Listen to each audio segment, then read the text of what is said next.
You know what? It harkens back to, you know, ideas that I had because I wasn't the most practicing Muslim before. You know, in my college years, that's when I started practicing. And for me, the way I see it is that Islam is this all-encompassing religion that is aligned with our what we call fitra. It's our, you know, intuition, what is natural to us. So the same way that Islam has a lot to say about what we eat and how we earn our money and how we transact with people and how we worship God. Similarly, Islam has much to say about a key part of life, which is having sex. Like, let's be real. It's, you know, it's one of the pleasures of this earth. Allah has, and His Messenger have confirmed that and it's a pleasure in the afterlife as well that we will get to enjoy on a whole nother level.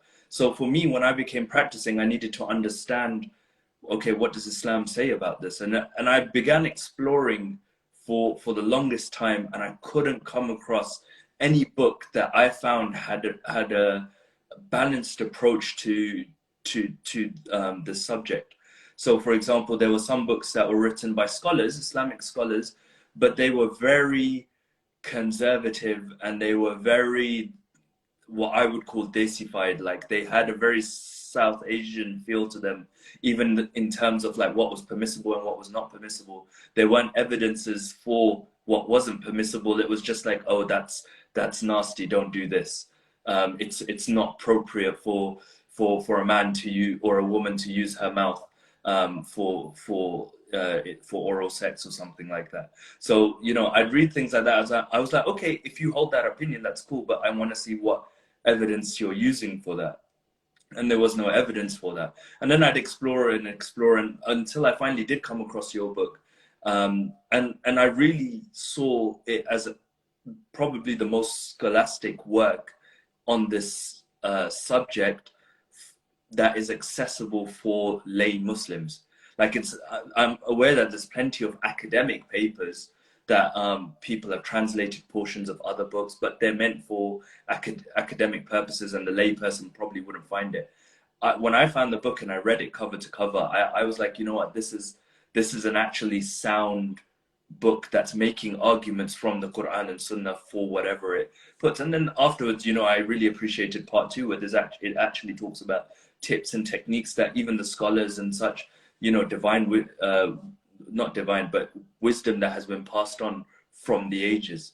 So, you know, I thought it was an excellent book, and hence why I rated it such. Even my feedback on that, the one point on the qualities of a male and female that were desirable, when it got to things like, oh, I believe in the female section, there was like a section that said on like skin color, for example, that she should be fair and stuff. I was like, the reason that I wrote that I couldn't understand certain things was like, I didn't understand the place of that in the book, when I know, for example, like I know the Islamic tradition, the fiqh traditions, and all of these are human endeavors. So naturally, that sometimes you'll get biases in the fiqh books.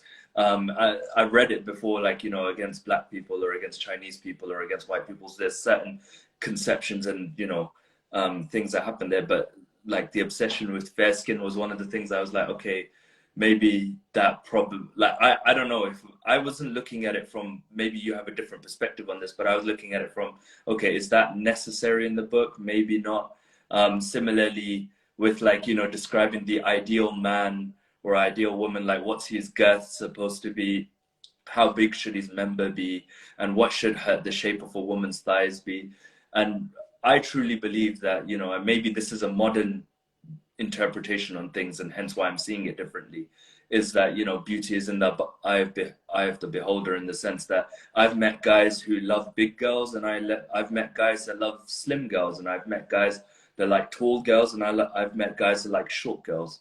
So, like, for me, it was like, I mean, to an extent, I get why you put it in the book, to show that this is what scholars used to say in the day. But at the same time, I was like, is it relevant? Maybe not. But that's why I also included a point saying this is a minor thing. Like, it's not, I didn't get upset at it when I read it, if that's what you were wondering.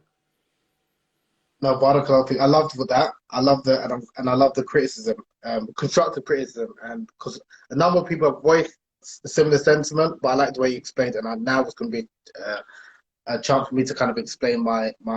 Sure. There was a method. There was maybe a method to the madness. Now, and because you've actually read the book, because this is one of the challenges that I've had is that because not many people have read the book, like cover to cover, they've seen or heard about it, or a couple of sections, or maybe they've read something, it put them off, and they closed it again. So it's very difficult for me to have a conversation with someone that hasn't, unless they've actually read the book or they're willing to kind of engage and talk to me. But that being said, I know it's quite a difficult read because it's a lot of information. I mean, it took me 10 years to put together. But again, for someone like you've actually read it, and then I'll engage and hopefully try and explain my thought process. So with the section on like the male qualities, the qualities of the ideal male, or not the ideal male, so to speak, the qualities that's desirable in men that women generally look for, and the qualities that's detestable in men that women generally aren't attracted to, and then likewise the other way around. That was something that was because I was following the you could say the approach of a number of the early scholars, like Ibn Falita. He did something similar. So that's why even in my book I said that the approach I'm following is similar to the Eastern love texts like the Kama Sutra and the Afro-Arab love text from Al-Suyuti and Jahid and others, because they did a similar. So I'm trying to follow similarly what they were doing.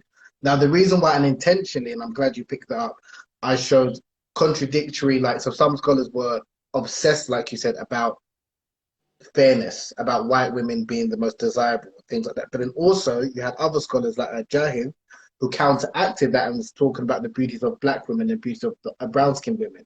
And Al-Suyuti as well, who wrote a book speaking about the beauties of brown and black women. Now, if someone just read that, they'll be thinking, why is a 15th century scholar from Egypt of Persian descent speaking about the beauties of brown and black women? And it was because in his time, a lot of the scholars and writers and poets were obsessed with like fair-skinned women, white women. So he wanted to counteract that and talk about, to raise the self-esteem of brown and black women. And the reason why that's important, obviously me, that's a black person, obviously I'm attracted to black women. Reading stories or passages from great scholars speaking disparagingly about black women, I don't want people, I know, like you said, it's a human, that's your perspective, it's not going to affect me. But there's some people that if they read a scholar says such and such, they will think that's what Islam says. Like Islam values white women over black women or brown skin women, when that's not the case. And by me, I intentionally wanted to show, yes, some scholars were eulogizing white women and some scholars were eulogizing brown skin women and black women. The same way they spoke about which women do they prefer in the bedroom. It's an opinion. And like you said, beauty is in the eye of the beholder.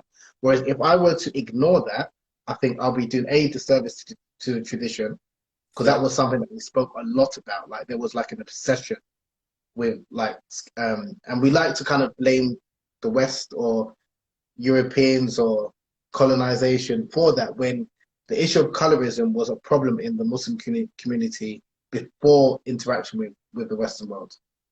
Fair. And that's how I did kind of touch on, I think it was on chapter 3 on like the color of beauty section, where there was an obsession, like I said, with fair skinness, and that's something that is a part of a topic of my other book. So I'm glad you mentioned that, because like I said, a number of people have. One person actually did say, and it was a black woman, she said that she thought I was, what did she say? Something along the lines of, I was promoting that white women are more desirable than black women, because I quoted scholars talking about how they preferred white women, but then straight after that I mentioned how another scholar talking about the beauties of black women. So it's, again, I think some people, and that's why even in writing a book, it's probably easier for me to write a book than explain sometimes, because although sometimes people can misconstrue something that you've written, but then I can always go back and explain the rationale and things. But that was a consciously put in. Fair. Some people understood it, some people didn't understand it. And again, it is to show that, like you mentioned when you spoke about like oral sex and scholars, these are different. There's things that is clear from the Quran, from the Hadith, and there's a lot of other things which are interpretations, and it depends on the context.